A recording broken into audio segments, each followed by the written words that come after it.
Bonjour à tous les bowlers, à tous les hoopers et bienvenue sur Flyweb Tropical, la télé et la radio qui prennent leur envol sur le web.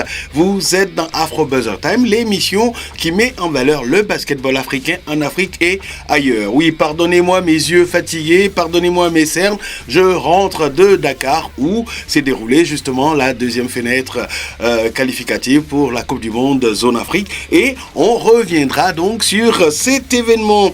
Ensuite, la formule de qualification pour la Coupe du Monde Zone Afrique est un peu complexe. Beaucoup nous ont dit ils ne la comprenaient pas. Eh bien, on va tenter de vous l'expliquer. Et puis, on fera un gros plan sur Kevin Yobo, le nouvel intérieur de la Côte d'Ivoire qui a brillé durant cette fenêtre et vous allez donc le découvrir.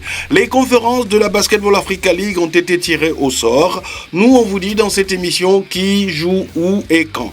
Ensuite, un esprit sain dans un corps sain. Je pense que cette affirmation convient parfaitement au joueur béninois Mouftaou Yarou qui, grâce à de très belles études, gère son après-carrière de la meilleure des façons. Et puis nous irons à la découverte d'un jeune club au Rwanda, le Kigali Elite Basket, qui, bien qu'évoluant en deuxième division, qui, bien que n'ayant qu'un an d'existence, a déjà les dents très longue.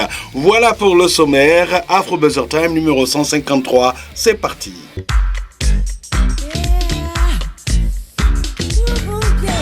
Le Mali et la Côte d'Ivoire ont été intraitables, même loin de leur base, lors de la fenêtre qualificative Zone Afrique pour la Coupe du Monde Qatar 2027. Le Mali à Alexandrie et la Côte d'Ivoire à Dakar ont mis KO tous leurs adversaires pour s'imposer comme les patrons de cette fenêtre. Notre compte rendu. La Côte d'Ivoire et le Mali sont sortis vainqueurs de la fenêtre 2 des éliminatoires africaines de la Coupe du Monde de basket FIBA 2027 qui s'est déroulée à Alexandrie en Égypte et à Dakar au Sénégal. Les éléphants de Côte d'Ivoire ont décroché une dernière victoire 99-74 contre Madagascar, concluant le premier tour du groupe B avec un bilan parfait de 3 victoires en 3 matchs. Ils avaient lancé leur campagne de qualification pour la Coupe du Monde par une victoire 90-80 face au pays hôte le Sénégal, avant de dominer la République démocratique du Congo 96-59. Malgré un roster jeune et amputé de quelques leaders reconnus sur le continent, la Côte d'Ivoire a montré une équipe solide défensivement avec, sur le plan offensif, plusieurs joueurs capables de créer le danger. Quand ce n'est pas Semian Moularé, c'est Nisré Zouzoua, Lionel Kouadio ou alors les 3 petits niveaux qui ont agréablement surpris Jonathan Cissé au poste de meneur, Kevin Yobo dans la raquette ou l'arrière Ulrich Mohamed Kra. La performance des Ivoiriens a été tellement solide qu'on est en droit de se poser sérieusement la question du retour des absents, dont certains n'avaient que des blessures diplomatiques. De son côté, le Mali a poursuivi sa progression dans la hiérarchie du basketball africain avec des victoires contre le pays hôte, l'Égypte, 86-77 et l'Ouganda, 84-73, avant de prendre sa revanche en battant les champions d'Afrique en titre, l'Angola 80-79 lors de la dernière journée.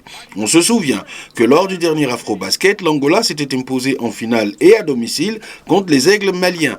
La victoire des Maliens en terrain neutre donc démontre de la hauteur de leur performance derrière un Sirima Kanouté de gala. Le meneur a compilé des statistiques de MVP avec 24 points, 11 passes décisives et 8 rebonds par match pour un joueur qui ne mesure qu'un mètre 76. Il n'y a pas à dire, Sirima Kanouté, c'est le little big man du basket malien en ce moment. Le niveau du Mali est d'autant plus remarquable que l'équipe a évolué sans Aliou Diarra, retenu en Italie par son club. Dans le groupe B, le Sénégal prend la seconde place derrière la Côte d'Ivoire avec 2 victoires pour une défaite. Les Lions de la Teranga ont souffert de l'absence de leur leader Branco Badio, retenu lui aussi en club lors du match d'ouverture contre la Côte d'Ivoire. Le résultat aurait-il été le même? Nul ne le sait. La RDC, quant à elle, occupe la 3e marche du podium avec une victoire pour 2 défaites et devra rapidement exorciser ses démons si elle veut avoir un avenir dans ses éliminatoires. Pour Madagascar, l'apprentissage continue avec 3 défaites en autant de matchs, mais cette équipe a montré de grands progrès malgré un manque évident de joueurs de grande taille. L'Angola, avec 2 victoires et une défaite, prend la 2e place du groupe D. Childe Dundao a encore fait parler ses qualités de gros défenseur en réalisant le record africain du plus grand nombre d'interceptions sur un match dans une fenêtre de Coupe du Monde. C'était contre l'Ouganda avec 8 interceptions et non comptant de ses 22 points de moyenne par match. L'Angola devance l'Égypte qui, à domicile, a montré une trop grande fragilité, notamment Ehab Amin et Assem Maraï qui ont été en deçà des espérances. Notons que les 3 premiers de chaque groupe avanceront au second tour. Rendez-vous donc en juillet pour la manche retour du premier tour.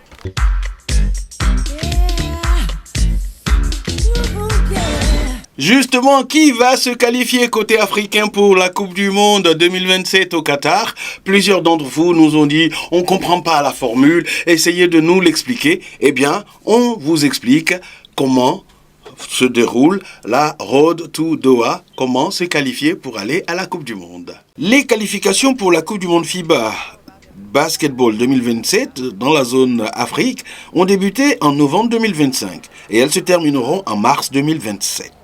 C'est un processus qui déterminera les 5 équipes africaines qui participeront à la Coupe du Monde FIBA 2027.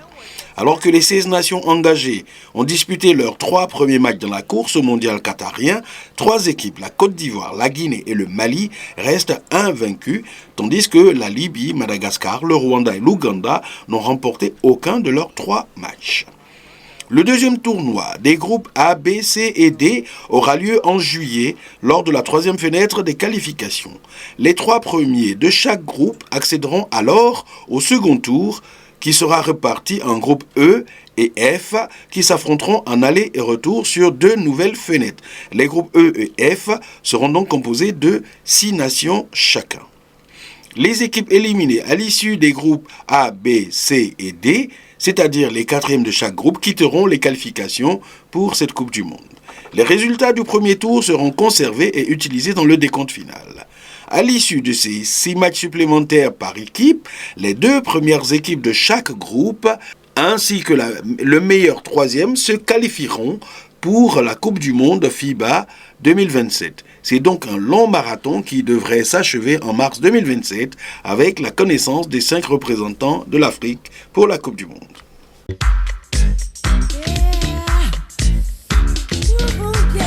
Dans une équipe de Côte d'Ivoire qui se déplaçait à Dakar sans plusieurs de ses cadres, on était bien curieux de savoir comment le nouvel arrivant Kevin Yeboah se comporterait. Eh bien, il a été très brillant, son portrait. Alex Poitres, blessé, Matt Costello et Mobamba indisponibles, ils étaient nombreux les supporters des éléphants de Côte d'Ivoire à s'inquiéter dès l'annonce de la liste des joueurs qui participeraient à la seconde fenêtre FIBA des qualifications zone Afrique pour la Coupe du Monde de basket.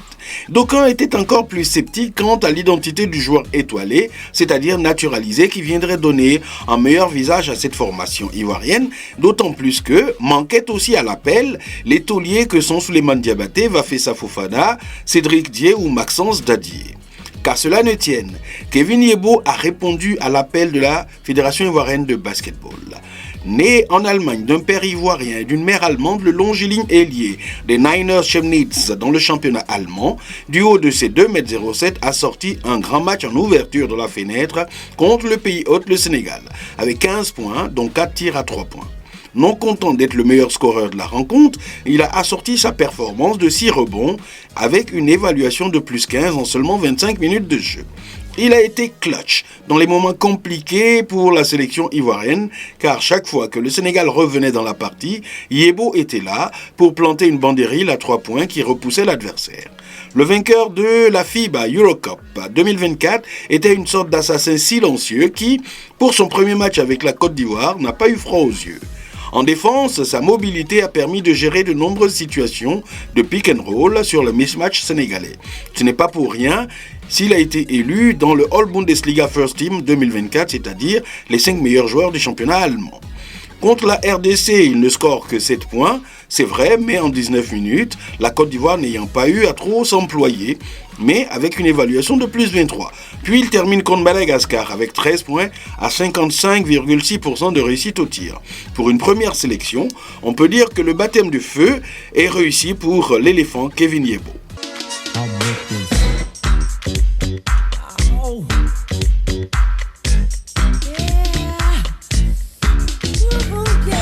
Les conférences de la Basketball Africa League ont été tirées au sort. Qui joue contre qui et où ça? Voilà, voici les différentes conférences en tout cas de la Basketball Africa League qui reprend ses droits à partir du 27 mars à Pretoria en Afrique du Sud. Ladies and gentlemen, this is your captain speaking. Please fasten your seatbelts. We're in for a thrilling ride. Flight time will be non-stop until the buzzer, and we'll be cruising above the rim. Temperature on the court will be hot, with unexpected cold moves. Cabin crew, we're cleared for Season 6 tip-off. It's takeoff time. BAL, rise with the game. La 6e saison de la Basketball Africa League réunira les 12 meilleures équipes de clubs issues de 12 pays africains différents qui disputeront un total de 42 matchs. La phase de groupe de la conférence du Kalahari se tiendra du 27 mars au 5 avril à Pretoria. Celle de la conférence du Sahara aura lieu du 24 avril au 3 mai au complexe sportif Prince Moulay Abdellah à Rabat au Maroc, tandis que les playoffs et la finale se dérouleront à la BK Arena de Kigali. Parmi ces 12 équipes, on a Dar City. Dar City qui est le premier participant tanzanien de l'histoire de la BAL. On a les nouveaux venus JCA Kings de Côte d'Ivoire, Marktown Flyers du Nigeria, Johannesburg Giants d'Afrique du Sud et le club africain de Tunisie. On nous retrouvera le champion de la BAL 2024, le Petro de Luanda, qui est la seule équipe à s'être qualifiée pour les 6 saisons de la Basketball Africa League. C'est un record. On aura aussi le champion de la BAL 2023, Al Ali d'Égypte, qui est aussi de retour dans cette compétition. Pour Amadou Galofal, accueillir 5 nouvelles équipes dans la famille BAL est un signe fort de la croissance continue de la Ligue, de son impact sur l'écosystème du basketball africain et de l'incroyable talent qui se développe à travers le continent. Amadou Galofal a ajouté « Nous avons hâte d'impliquer nos passionnés en Afrique du Sud, au Maroc et au Rwanda, ainsi que ceux qui suivent la compétition à travers l'Afrique dans le monde, alors que nous continuons à établir la BAL comme la référence du sport et du divertissement sur le continent. » Cette saison, les champions nationaux de 7 pays, l'Angola, l'Égypte, le Maroc, le Nigeria, le Rwanda, le Sénégal et la Tunisie se sont qualifiés automatiquement pour la BAL. Les 5 autres équipes ont obtenu leur qualification à travers les tournois de la Road to BAL organisés par la FIBA Afrique qui est partenaire de la Basketball Africa League, compétition donc organisée à travers le continent d'octobre à décembre 2025. Chaque conférence disputera une phase de groupe de 15 matchs, durant laquelle chaque équipe affrontera une fois les 5 autres équipes de sa conférence. 8 équipes, c'est-à-dire les 4 premiers de chaque conférence, se qualifieront donc pour les playoffs. Maintenant, nous allons jeter un coup d'œil au groupe de la Basketball Africa League aux différentes conférences.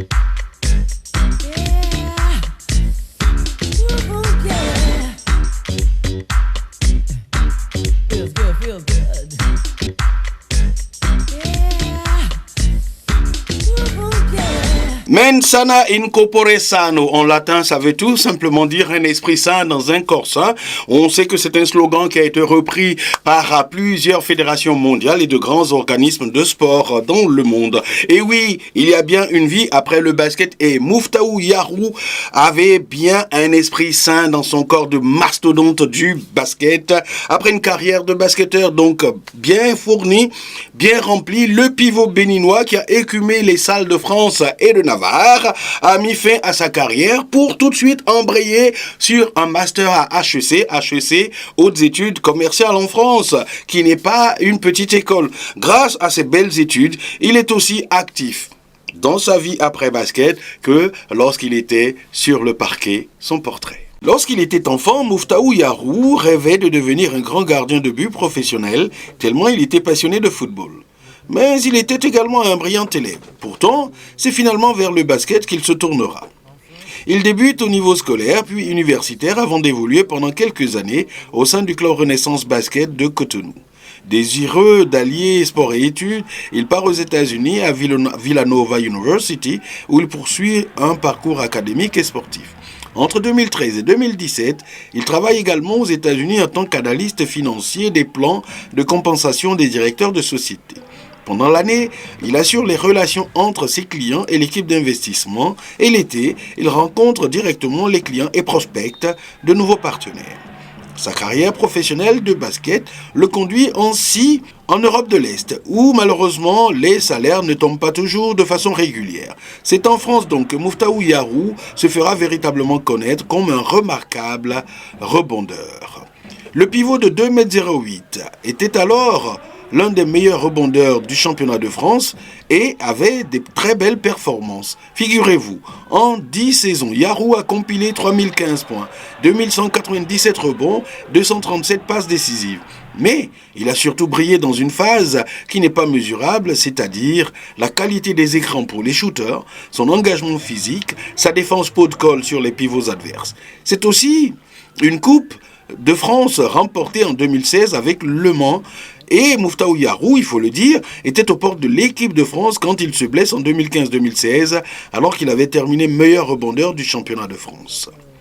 Durant sa carrière, il prépare aussi sa reconversion en devenant actionnaire dans une boutique de vente d'équipements sportifs. À la fin de celle-ci, il reprend ses études en entrant à HEC Paris, hautes études commerciales, une grande école française qui prépare au métier du management et de l'entrepreneuriat. Malgré ses projets sociaux, ses voyages et ses nombreux engagements, une idée demeure constante dans son cœur. Il souhaite accompagner les anciens athlètes dans leur reconversion et les préparer à l'après-carrière. Récemment, il a initié à Eya, à Cotonou, un panel d'échange intitulé Pro et Après, consacré à la transition entre la carrière sportive et l'après-carrière. Ce panel a réuni plusieurs personnalités, parmi lesquelles Isabelle Yacoubou, Jean-Marc Adjovi-Boko, Michael Poté, Ahmed Taoufik ainsi que lui-même. Le mois dernier, il est revenu avec un projet qui lui tient particulièrement à cœur, puisqu'il s'agit du cours de l'excellence de l'art oratoire. Cet événement s'est tenu le 27 février dernier, organisé sous le nom de son ONG My Barika.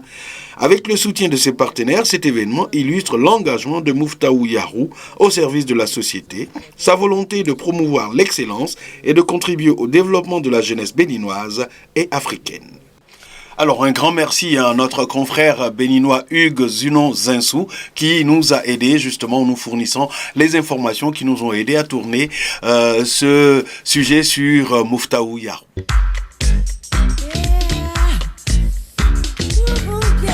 À peine créé, déjà très ambitieux, le Kigali Elite Basket, nouvellement promu dans la deuxième division du championnat du Rwanda, a déjà les dents qui rayent le parquet. C'est un club très ambitieux et nous sommes allés à sa découverte. Kigali Elite Basket Club, c'est l'histoire de deux passionnés de la balle au panier au pays des 1000 collines. L'un, c'est Yves Nkurunziza, ancien international rwandais en 2007. Après sa carrière de basketteur, il part aux États-Unis. Là, il apprend les ficelles du métier de coach et aussi du management de joueurs. Puis il décide de mettre ses compétences au service de son pays, le Rwanda. Il crée alors le Kigali Elite Basket la saison dernière. Un jeune club dont l'objectif est de promouvoir le basket au Rwanda, mais spécifiquement chez les jeunes à fort potentiel en leur transmettant le savoir avec des fondamentaux, la mentalité et l'amour de ce sport pour un meilleur futur sur le plan individuel et aussi collectivement accéder à l'avenir en D1. Après avoir donc porté le club sur ses fonds baptismaux en un an, Yves Nkurunziza, qui vit aux États-Unis, a décidé de confier le projet à Danny Kirenga, l'autre passionné. Un coach expérimenté qui avait d'ailleurs réussi de très belles choses à Bukavu en remportant justement le titre de cette province avec le club Ami Beke de Bukavu. Pour coach Danny Kirenga, c'est donc un challenge excitant que de coacher des jeunes en deuxième division.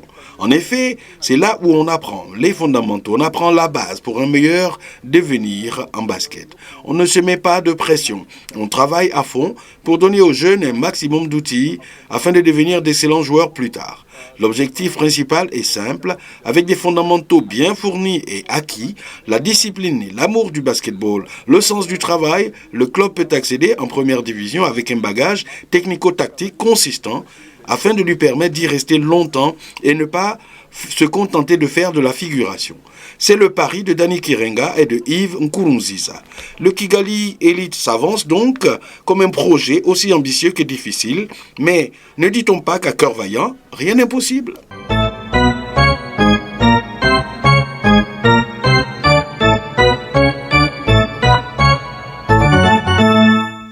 Je parie que plusieurs d'entre vous ignorent que Ime Udoka a été international nigérian. Eh bien, sachez que le coach actuel des Houston Rockets en NBA a été un joueur important dans l'équipe nationale du Nigeria entre 2005 et 2011. Il a participé à 2 Afro-Basket, mais aussi aux éliminatoires d'une Coupe du Monde avec les D-Tigers. En tant donc que D-Tigers du Nigeria, l'arrière d'1m98 a compilé des stats de 13 points en moyenne, 5,6 rebonds et 4 passes décisives. Alors, nous avons souhaité terminer ce programme avec quelques highlights de Ime Udoka en mode D-Tiger du Nigeria.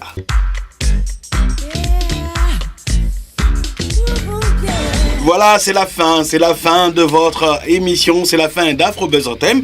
Nous vous remercions d'avoir suivi ce numéro qui, comme d'habitude, a été réalisé par le Master Mix Francis Prozola. Regardez-la, likez-la, partagez-la, commentez-la. Allez vous abonner aussi sur nos réseaux sociaux, vous les voyez, ils sont tous par là. On se retrouve en tout cas la semaine prochaine pour une nouvelle émission sur l'actualité du basketball en Afrique. D'ici là, prenez soin de vous, prenez soin des vôtres, vive le basket africain et bye bye.